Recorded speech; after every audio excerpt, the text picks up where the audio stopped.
Moikka moi ja tervetuloa uuden jakson pariin. Ehkä tää vielä joskus naurattaa podcastiin. Mä olen Iida Kopra ja mä oon tämän podcastin hosti. Ihanaa olla täällä pitkästä aikaa. Mua jännitti tehdä tää uusi kausi. Tästä on kulunut hetki, kun mä oon viimeksi käyttänyt tätä mikrofonia ja kameraa. Ja tässä on jo pieniä teknisiä haasteita, nimittäin mä kuvasin tämän jakson jo kerran. Okei, tää on nyt 3. kausi tätä podcastia ja mä lupaan teille, että tästä tulee paras kausi ikinä. Tästä tulee ensinnäkin pitkä kausi, tästä tulee oikeasti aito ja rehellinen kausi, enemmän mitä koskaan aikaisemmin. Tästä tulee niin kiva, syvällinen, itseensä reflektoiva ja myös herkkä ja vahva. Ja tää kausi antaa kaikille toivoa. Mä toivon sitä. Jokainen jakso sä opit jotain itsestäsi ja opit jotain musta. Mutta tää jakso tulee keskittymään epävakaaseen persoonallisuushäiriöön. Ja miten me puhutaan tästä, niin mä kerron nyt pienen backstoryn. Tosiaan 2024 kesäkuun alussa mä tein tänne viimeksi jakson. Mä kerroin siinä, kuinka hyvin mä voin, kuinka mun elämä on mennyt eteenpäin ja näin. No se oli esittämistä. Mä esitin. Joo. Mä myönnän, mä en ollut rehellinen. Se jäi kalvaa mua ihan hirveästi. Musta tuntui, että mun oli vaan pakko saada julkaistua jaksoja. En mä tiedä, mulla ehkä tuli se motiivi sit kuitenkin vastaan, että mikä se on. Mä teen tätä podcastia itselleni. Mutta sen lisäksi mä teen tätä muille, että te ymmärrätte, että te ette ole yksin näiden asioiden kanssa. Teillä on tuki, teillä on toisenne ja teillä on toivoa. Kaikilla meillä on toivoa. Elämä menee parempaan suuntaan. Mä haluan luoda tänne sen asenteen, että hei, me mennään eteenpäin. Me ei luovuteta. Tulee vastoinkäymisiä, tulee vaikeita hetkiä. Ja mulla on monta kertaa ollut semmoinen olo, että nyt mä en enää kestä. Ja mä oon silti tässä.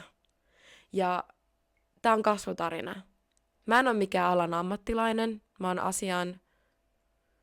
Miten tää sanotaan? Mä olen... kokemusasiantuntija. Mä olen kokemusasiantuntija, eli mulla on näitä mielenterveyshäiriöitä ja mä kerron niistä. Ja mä haluan rikkoa tabuja. Mä haluan tuoda sitä tänne arkipäivään. Mä haluan tuoda tästä normaalimman, koska oikeasti todella moni ihminen kärsii jonkinnäköisestä persoonallisuushäiriöstä tai tästä epävakaasta persoonallisuushäiriöstä, mistä mä tuun nyt puhumaan. Se tarina. Kesäkuun alussa mä tein sen viimeisen jakson. Mä lähdin siihen aikoihin sit ulos mun hyvän ystävän kanssa ja ilta sitten kostui vähän ja lähdettiin jatkamaan kauniina aurinkoisena päivänä terassille ja sieltä vielä kuule baariin. No, mä sit innostuin, kun mulle tarjottiin shotteja ja skumppaa ja kaikkea, että mä join ne, koska enhän mä voi kieltäytyä. Ja mä olinkin sit todella humalassa loppuillasta ja kävelin kotiin. Mulla tuli tosi raskas olo. Semmonen suuri yksinäisyyden tunne valtasi mun kehon, mun mielen. Ja mä rupesin itkemään ihan hirveästi. Ja silloin pitkän tauon jälkeen mä rupesin miettimään itsetuhoisia ajatuksia ja tämän elämän päättämistä. Se oli pysäyttävä hetki ja mä tajusin, että oikeasti mulle ei ole todellakaan asiat hyvin. Ja mä oon valehdellut itselleni. Mä oon ollut epärehellinen itselleni, joka tarkoittaa automaattisesti sitä, että mä oon ollut epärehellinen muille. Ja tää oli tosi vaikea hetki mulle. Ja onneksi tää mun hyvä ystävä sit soitti mulle, tai mä soitin hänelle, mutta me kuitenkin puhuttiin puhelimessa. Ja mä kerron ensimmäistä kertaa jonkun kuullen, että mulla on tällaisia ajatuksia, mä haluan pois täältä, mä en jaksa elää. Mä muistan sen vieläkin todella hyvin. Ja se, että miten mun kaveri reagoi siihen, oli tietenkin helvetin huolissaan. Ja se sanoi mulle, että nyt heti kun on maanantai, niin soitat apuun. Mä olin monta vuotta jonossa psykiatrian poliklinikalle ja mä olin kiireisenä jonossa. Ja silti mä en ollut vieläkään saanut aikaa. Alun perinhan mun piti mennä ADHD-tutkimuksiin ja diagnosoimaan sitä, mutta julkisella ei muutenkaan ole resursseja. Niin mä sain sitten kuitenkin maanantain soitettua sinne ja itse asiassa sain heti seuraavalle viikolle ajan ja siitä lähti ihan säännöllinen viikoittainen lääkäritapaaminen. Ja kesällä 2024 lopulla mulle diagnosoitiin sitten epävakaa persoonallisuushäiriö, PTSD eli traumaperäinen stressihäiriö, ja epäiltiin myös jotain kroonista masennusta. Mulla epäiltiin myös kaksisuuntaista mielialahäiriötä, mutta mun kriteerit ei siihen täyttynyt.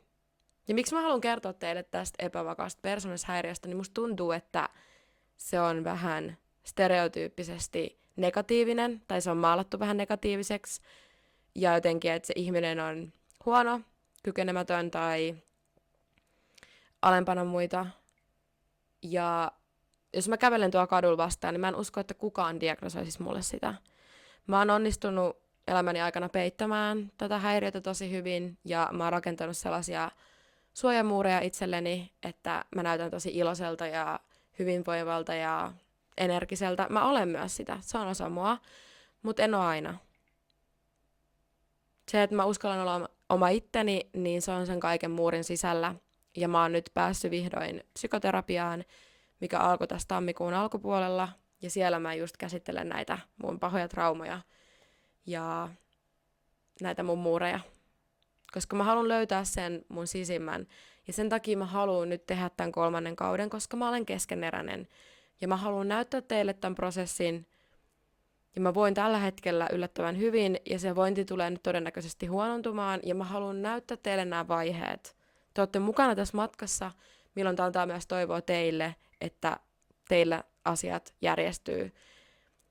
Se, että mä oon päässyt tähän pisteeseen, on totta kai kiitos kaikille mun läheisille, kiitos mun miehelleni ja erinomaisesti lääkäreille ja sairaanhoitajille ja kaikille, ketkä on mua auttanut. Mutta tää ei ollut helppo matka tähänkään asti. Mä oon myös tehnyt ihan hirveästi töitä itseni kanssa. Mä oon lukenut todella paljon itsereflektoivia kirjoja psykologiasta, ihmismielestä, traumoista, häpeästä, syyllisyyden tunteesta, tunnesäätelytaidoista.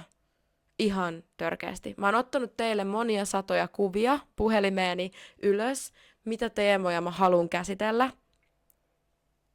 näissä jaksoissa.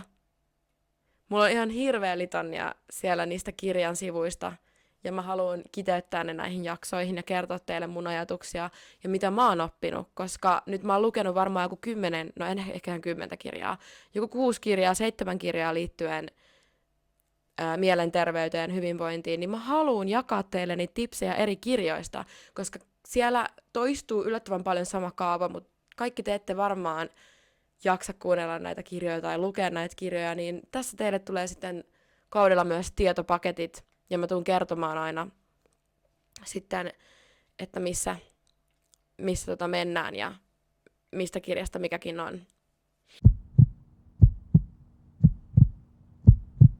Mennäänpä siihen keskeiseen teemaan, eli epävakaan persoonallisuushäiriön oireisiin. Ja mikä tää nyt on? Tunne elämältään epävakaa persoonallisuus. Tää on todella ristiriitainen häiriö. Ja tässä on tosi paljon samanlaisia oireita kuin esim. ADHD:ssa. Tässä voi esiintyä myös ADHD:ta kaiken tämän takana. Ja mä oon saanut tämän diagnoosin kesällä 2024. Mä oon nyt aika pitkään saanut sitä tässä jo muhiskella ja nykyään mä en edes muista, että mulla on se. Kyllä se jossain tilanteessa saattaa tulla esille ja mulla on paljon tuttuja kavereita, kenen kanssa me ollaan puhuttu avoimesti näistä asioista. Terveisiä Ainoalle, jos kuuntelet tätä. Kiitos kaikista keskusteluista. Ja vertaistuki on paras tuki, mitä voi olla. Ja se, että sä tajut, että sä et ole yksin.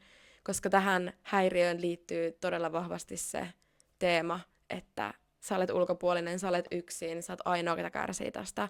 Eli semmoinen yksinäisyyden tunne. Ja niin, tää kausi tulee perustumaan tähän häiriöön, mutta mä puhun kyllä kaikesta muustakin. Et jos jollain sun läheisellä on tää, tai jos sulla on peräti tää, niin tervetuloa matkaan mukaan. Eikä sulla tarvi olla myöskään mitään häiriötä. Tää podcasti on ihan kaikille. Kyllä, no niin. Mennäänpäs nyt sitten tutustumaan tähän. Mulla on tässä tietokone vieressä auki. Persoonallisuushäiriöt ovat pitkäaikaisia, joustamattomia ajattelu- ja käyttäytymismalleja, jotka aiheuttavat haittaa ihmiselle itselleen ja hänen ympäristölleen. Haittaa näkyy tavallisesti ristiriitoina henkilön suhteissa muihin ihmisiin ja yhteiskuntaan. Ristiriidat voivat altistaa masennus- ja ahdistuneisuusoireille. Henkilö ei usein itse miellä ongelmallisia piirteitään häiriöksi. Mulla oli tosi pitkään vaikea hyväksyä, että mulla on mitään ongelmia tai mitään häiriötä. Ja mä kyllä tiesin ennen kuin mä sain tämän diagnoosin, että mulla ihan varmasti on tämä persoonallisuushäiriö. Tunne-elämältään epävakaalle persoonallisuudelle on ominaista tunnetilojen ja minäkuvan epävakaus sekä huomattava impulsiivisuus. Ihmissuhteet ovat usein intensiivisiä ja epävakaita, ja niissä on vaihtelua voimakkaasta ihannoinnista täydelliseen vähättelyyn. Tyypillisiä piirteitä epävakaassa on siis itseä koskevan käsityksen ailahtelevuus. Välillä henkilö kokee olevansa epäonnistunut, mitätön ja hävettävä, välillä taas erinomainen ja pärjäävä, ja mä pystyn kyllä allekirjoittamaan tämän todella hyvin. Pitkäjänteisen toiminnan vaikeus, elämän suunnitelmat saattavat muuttua nopeasti. Suunnitelmiin ja sovittuihin asioihin on vaikea sitoutua, varsinkin silloin, jos niistä ei saa välitöntä palkkiota. Eli halutaan nopeata dopamiinia. Se kyllä näkyy tänä päivänä myös ihan kaikilla ihmisillä, mutta mä myönnän sen, että mä saatan perua tosi paljon asioita, tapaamisia, kaverin kanssa näkemisiä, koska mä en vaan jaksa mennä ja mun dopamiinit laskee. Eli mä sovin tapaamisia, treffejä, kavereiden, läheisten ihmisten kanssa, ja mä oon tosi innoissani siitä, että jes, nyt me päästään tekemään jotain. Mutta sitten kun se päivä koittaa, niin mulla on kaikki kiinnostus laskenut, ja mun dopamiinit on ihan nollissa, ja mä en saa sit mitään, koska mä odotan niitä nopeita palkkioita. Ja tää on ollut mulle todella haastavaa, koska mä oon hävennyt tätä asiaa ihan hirveän paljon.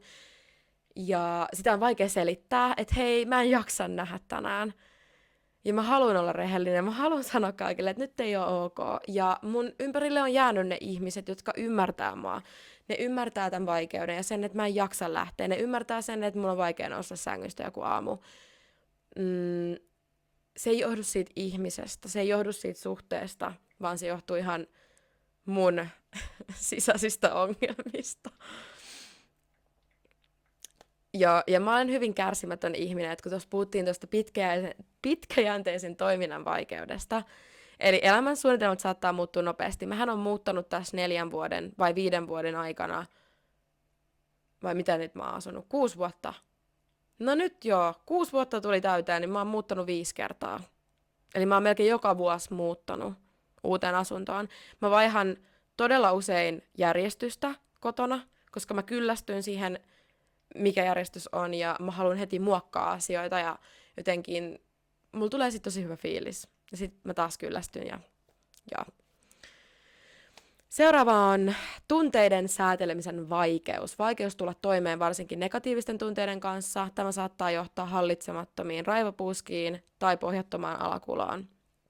Kyllä, tunteiden säätelyvaikeudet on helvetin vaikeita. Saattaa olla tosi isoja tunteita ja tuntuu, että maailma kaatuu päälle. Kaikki niin kuin sortuu ja elämä haluaa vaan talloa mut sen jalkojen alle. Eli ihan siis totaalinen semmoinen niin kuin kaikki romahtaa fiilis. Sitten voi tulla tosi niin kuin huonoja fiiliksiä päiviä, ja ne on tosi pitkäkestoisia. Mulla saattaa siis 50 tuntia päivän aikana olla semmoinen olo, että mua masentaa, elämä on ihan paskaa, niin kuin, miksi mä oon täällä. Mulla oli just vähän aikaa sitten semmoinen todella iso tyhjyyden tunne.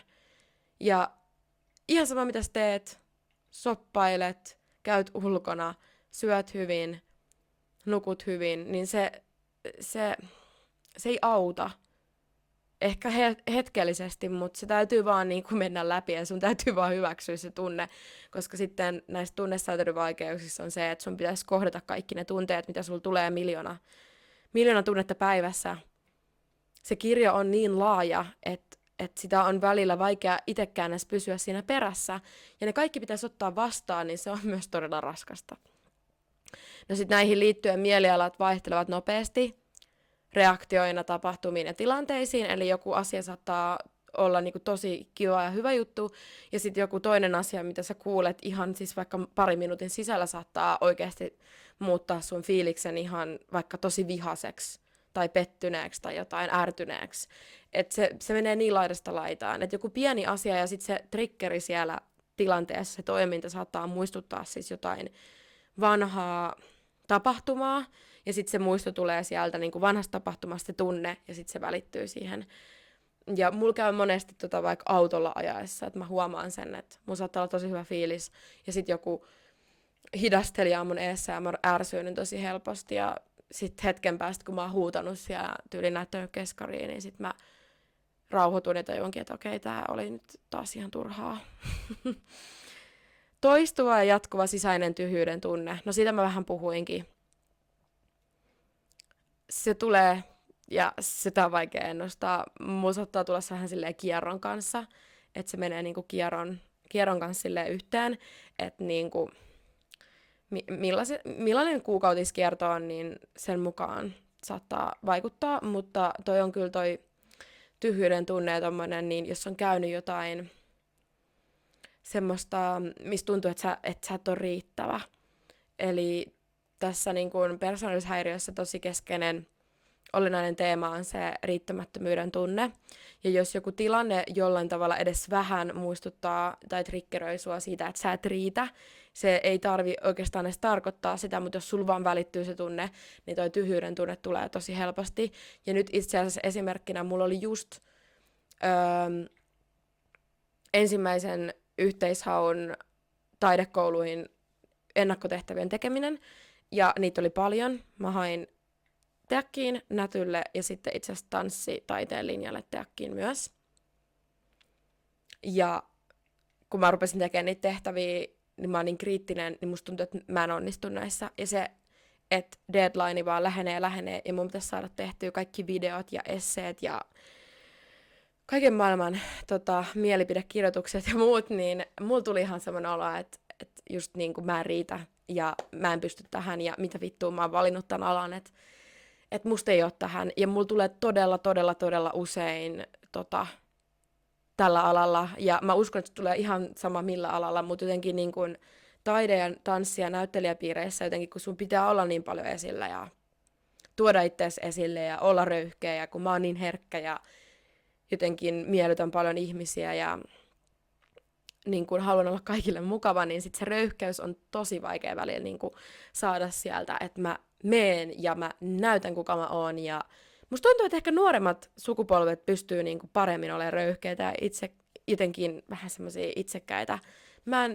Mulla on tosi vaikea olla. Se tuntuu jotenkin väärältä, että mä pidän puoliani, vaikka se on hyvä asia. Niin sitten tuollaisissa tilanteissa, kun mukamas heittomerkeissä epäonnistuu, niin sit se tuntuu niinku siltä, että sun elämässä ei ole mitään järkeä, että sä oot ihan turhaa yksilö täällä. Joo.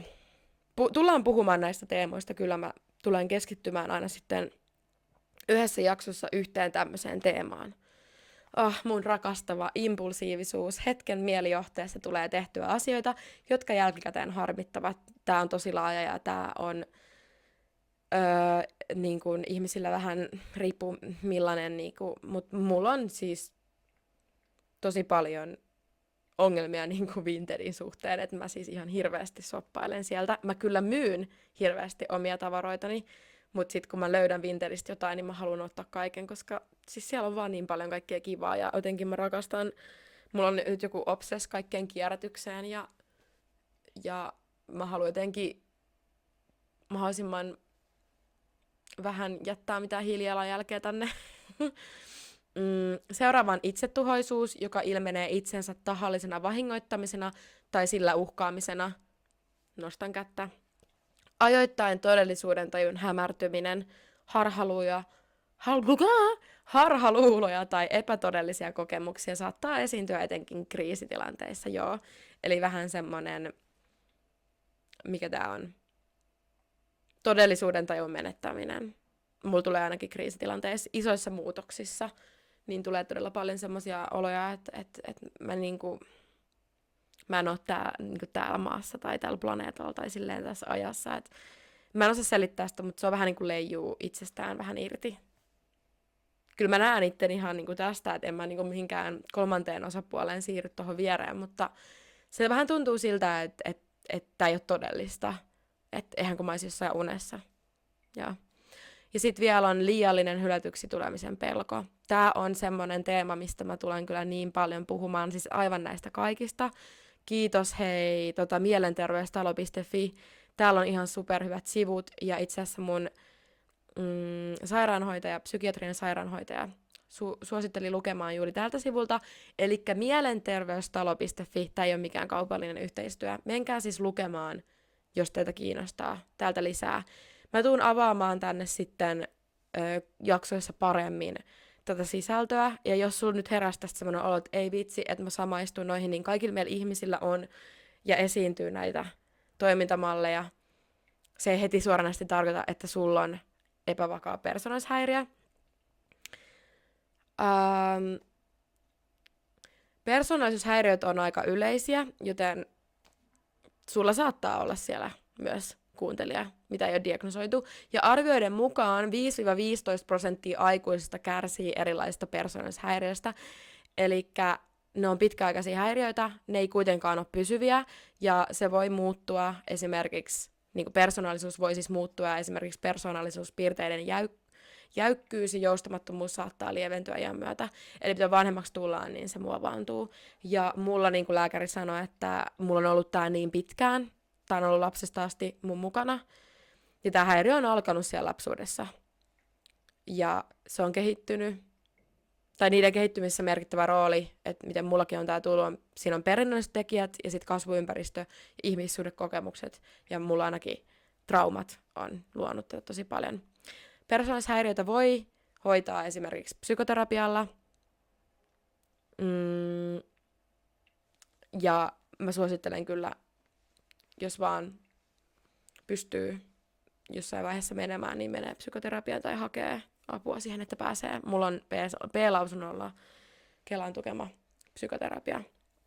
Mutta mä tuun selittämään näistä lisää, ja jos teitä kiinnostaa, niin menkää lukemaan. Tämä on todella, todella kiinnostava juttu, ja jotenkin mä olen todella innoissani, että mä pääsen jakaa tästä asiasta. Ja niin kuin, muutetaan persoonallisuushäiriöiden semmoista ajatusmaailmaa, ja että me ei olla mitään hirviöitä, vaan me ollaan ihan ihmisiä muiden joukossa, ja nämä on yllättävän yleisiä.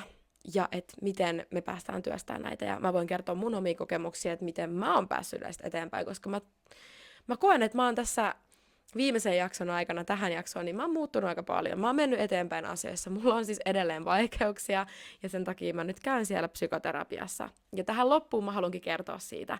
Eli jakson huipentumana mä tuun kertomaan aina mun psykoterapiasta. Ja mä haluan nyt kertoa, millaista tää on ollut.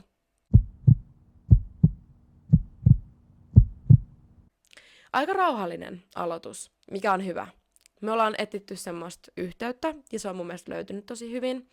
Mulla on vähän vanhempi naisterapeutti, ja heti kun mä näin sen, kun mä tutustuin häneen loppukesästä, niin mulla oli semmoinen intuitio, että tää on mun. Hän suositteli totta kai käymään muillakin tutustumassa, ja mä olin itse asiassa aika monelle nuorelle psykoterapeutille laittanut viestiä, ja kaikki ne sanoi, että niillä ei ole tilaa. Ja mä en koskaan käynyt tutustumassa kenelläkään muulla, vaan mä otin sitten tämän. Mä sanoin hänelle, mulla tuli niin semmoinen olo, että nyt tää on meant to be, mä kuuntelen mun intuitioa ja tässä sitä ollaan. Ja on kyllä nyt ollut oikeassa. Aina kun mä sanon ääneen näitä asioita, niin ne tulee kyllä sit muuttumaan. Että varmaan joku kerta mä itken, että ei vittu, mitä paskaa, ja se tulee varmasti myös sitä olemaan. Mutta mä oon valmis. Ja terapeutti sanoi mulle heti ekalla käynnillä, että kun sä tulet psykoterapiaan, niin sulla on niin kuin mieli täällä tosi ylhäällä, ja kaikki odottaa, että se vaan nousee ja kasvaa.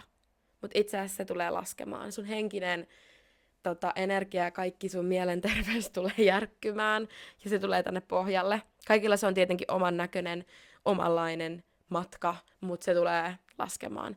Ja se johtuu siitä, että sä sukellat niihin sun vanhoihin traumoihin ja ruvetaan niinku tutkimaan sitä kognitiivista puolta, mitä siellä tapahtuu siellä kehossa, mitä tapahtuu siellä mielessä. Ja sitten sieltä pohjalta noustaan yhdessä terapeutin kanssa. Ja tämä 3 vuoden paketti tulee antamaan mulle eväät koko mun loppuelämään, että miten mä pystyn jatkossa käsittelemään itseäni ja mun tunteita ja mun toimintoja. Mä oon todella impulsiivinen ja mä saatan sanoa vaikka suutuspäissäni tosi hirveät asioita. Mä haluan saada itselleni semmoista tietynlaista hyvää kuria ja mä haluan ymmärtää itseäni paremmin. Mä haluan antaa itselleni anteeksi siitä, että mä oon ollut niin kurja itteeni kohtaan. Mä haluan myös ymmärtää, mitä mä oon kokenut, koska musta tuntuu, että mä oon haudannut ne sinne ja mä en halua kohtaa niitä. Kaikki vaikeat asiat on vaikea kohtaa. Me tiedetään se. Me vältellään kohtaamasta sitä oikeata. Ja mun terapeutti sanoi just tämän viikon maanantaina, kun mä käyn aina maanantaisin siellä, että me kyllä tiedetään, me tunnetaan se meidän mielessä ja kehossa, että mikä meitä vaivaa. Mutta me keksitään siihen aivan äärettömiä tekosyitä. Mutta me oikeasti kyllä tunnetaan se, mistä johtuu se meidän ongelma. Me ei vaan haluta kohdata sitä, koska keho, kun sitä ahdistaa, pelottaa, niin se yrittää kaiken tavoin suojella. Ja se, että miksi mä toimin tietyllä tavalla, niin mun keho ja mun mieli on opetellut tietynlaisia suojamekanismeja niiltä pahoilta asioilta, mitä mä oon pienen kokenut, niin se on suojellut mua. Ja se, että mä yritän kaivaa niitä muureja auki ja löytää sen niin kuin tien sinne mun sisimpään pieneen Iidaan, että mä voin silittää häntä ja sanoa, että hei, ei nyt ei ole mitään hätää, että sä et tule kokea tämmöistä asiaa enää, että se ei tapahdu uudestaan, koska ne menneisyyden muistot, millaiset tunteet siellä on, niin ne valitettavasti näkyy tänä päivänä. Vaikka mä en koki sitä samaa asiaa, niin se tunne kertoo mulle sen, että sos, nyt se tapahtuu. Ja miten näitä päästään työstämään, miten me päästään eteenpäin. Ja tähän kaikkeen tarvii sitä omaa asennetta. Tähän tarvii sitä, että sä pystyt ja kykenet itse hoitamaan itseäsi. Koska se terapeutti ei sua tule parantamaan. Se antaa sulle tipsejä. Se kertoo sulle, mitä se näkee sussa. Mitä sä et ehkä itse pysty nähdä. Mutta se, kuka tämän muutoksen ja matkan tulee tekemään, on sinä itse. Ja mä haluan nyt rauharehellisesti näyttää teille, että millainen tämä prosessi on. Te olette nähneet mun vaiheita aikaisemmin, jos te olette kuunnellut mun jaksoja, ja niitähän voi siis ihan milloin vaan mennä kuuntelemaan. Laatu on mitä on, mutta tätä se kehitys on, ja mä yritän myös nauttia tästä matkasta.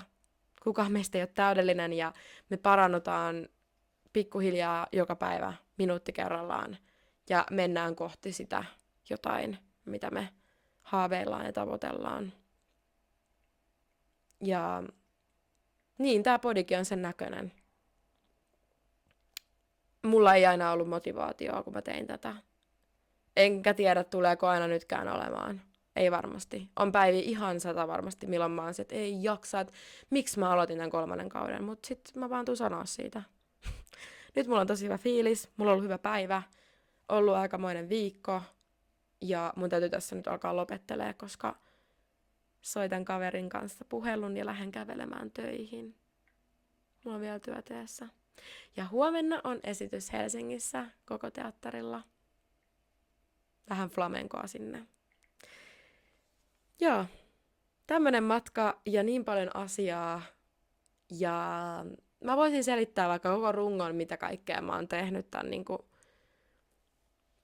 vuoden aikana, mutta ehkä mun ei tarvi. Te aistitte sen, te kuulette sen. Ja mä itse asiassa tosi iloinen, tästä jaksosta tuli paljon parempi kuin siitä ekasta jaksosta. Se ehkä vaati semmoisen kokeilun. Ja nyt jotenkin on paljon parempi puuki. Jaksot tulee tiistaisin kello 12 päivällä. Sen mä oon päättänyt, että tiistaisin tulee sitten olemaan näitä teille joka viikko. Pyritään siihen. Ja no, niin kuin tiedätte, niin tää on hyvin ailahteleva häiriö.